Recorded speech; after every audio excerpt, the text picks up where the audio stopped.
Counselling किसी भी student के लाइफ का काफ़ी इम्पोर्टेंट फेज है। करियर काउंसलिंग नहीं करने की वजह से या गलत करने की वजह से बहुत से स्टूडेंट के फ्यूचर पे काफ़ी गलत इम्पैक्ट पड़ता है। आज की डेट में जो करियर काउंसलिंग करने का तरीका है, जो मैंने अक्सर देखा है, या तो स्टूडेंट के मार्क्स के बेसिस पे, या तो मार्केट में जो ट्रेंड चल रहे हैं उसके बेसिस पे, या किसी के सजेशंस के, या एक पॉपुलर चॉइस के बेसिस पे किया जाता है, जो बिल्कुल ही गलत है। किसी भी स्टूडेंट के करियर काउंसलिंग करने के लिए दो चीज़ों पे ध्यान देना बहुत ज़रूरी है। एक है स्टूडेंट की पर्सनालिटी क्या उस फेज या प्रोफेशन के लिए मैच करती है, ये बहुत ज़रूरी है। दूसरी चीज़, क्या स्टूडेंट का जो मेंटल ओरिएंटेशन है क्या उस करियर के लिए फिट है।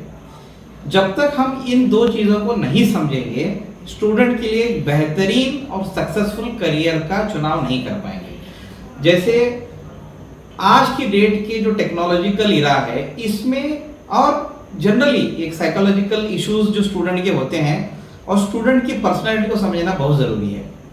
जैसे स्टूडेंट की इमोशनल इंटेलिजेंस क्या है, स्टूडेंट का नेचर पेसिमिस्टिक है, ऑप्टिमिस्टिक है, क्या स्टूडेंट स्पॉन्टेनियस है या सिस्टमेटिक है, क्या स्टूडेंट एक वेल ऑर्गेनाइज तरीके का दिमाग रखता है या एकदम सडन सॉल्यूशंस निकालने की कैपेबिलिटी है, या सिस्टमेटिक है, इमोशनल क्वोशंट किस तरह से है, एंजाइटी कितना है, डिप्रेशन कितना है, इमोशनल कितना है, नॉन इमोशनल कितना है। ये एक पर्सनैलिटी बहुत इंपॉर्टेंट है स्टूडेंट को की पर्सनैलिटी समझ के उसके पर्सनैलिटी में करेक्शन करने की। इसको बोलते हैं हम साइकोमेट्रिक एनालिसिस।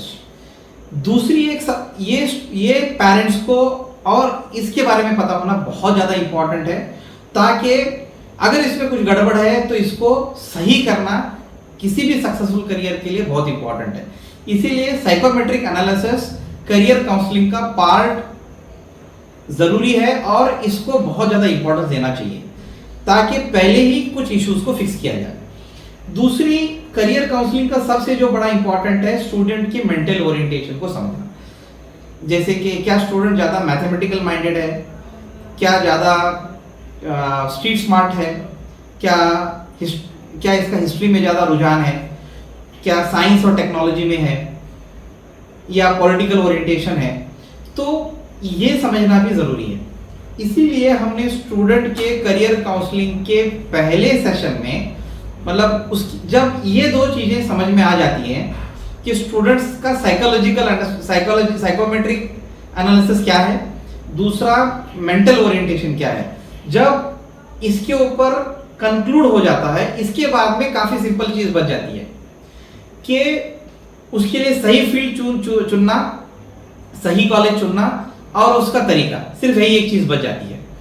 इसलिए करियर काउंसलिंग के फेज 1 के लिए हम 4 या 5 टेस्ट डिसाइड करते हैं, 4 या 5 टेस्ट डिसाइड करते हैं। हर टेस्ट में साइकोमेट्री होती है, साइकोमेट्रिक एनालिसिस, और मेंटल ओरिएंटेशन या ओरिएंटेशन एप्टीट्यूड।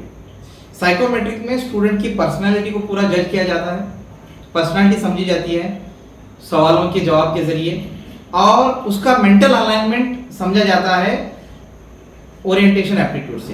क्या ज़्यादा मैथमेटिकल है, स्ट्रीट स्मार्ट है, पॉलिटिकल है, बिजनेस माइंडेड है, साइंस और टेक्नोलॉजी में ज़्यादा है, मेडिसिन में है, उसका एक रुझान समझा जाता है। दोनों मिला के जब हमको ये समझ में आ जाता है कि स्टूडेंट की पर्सनैलिटी में क्या और बेहतर किया जा सकता है और इसका माइंड किधर जाता है, इसके बाद में जब ये डोमेन समझ में आ जाता है, तो उस डोमेन को पाने के लिए क्या सही कोर्सेस हैं, क्या पेपर वर्क जरूरी है, किस कॉलेज की जरूरत है, ये दूसरा मरहला काफी आसान हो जाता है। तो हम रिसेंटली अभी इन चीजों को लेके आ रहे हैं, जो 8th, 9th और 10th स्टूडेंट के लिए 4 टेस्ट के थ्रू हम एक कंक्लूसिव रिपोर्ट निकालेंगे, जिससे सभी पेरेंट्स को इसके बेसिस पे करियर काउंसलिंग करना बहुत आसान हो जाएगा। कोई भी करियर काउंसलर जब इन रिपोर्ट्स को देखेगा, या पेरेंट्स खुद भी इन रिपोर्ट्स को देख के काफी हेल्प हासिल कर सकते हैं।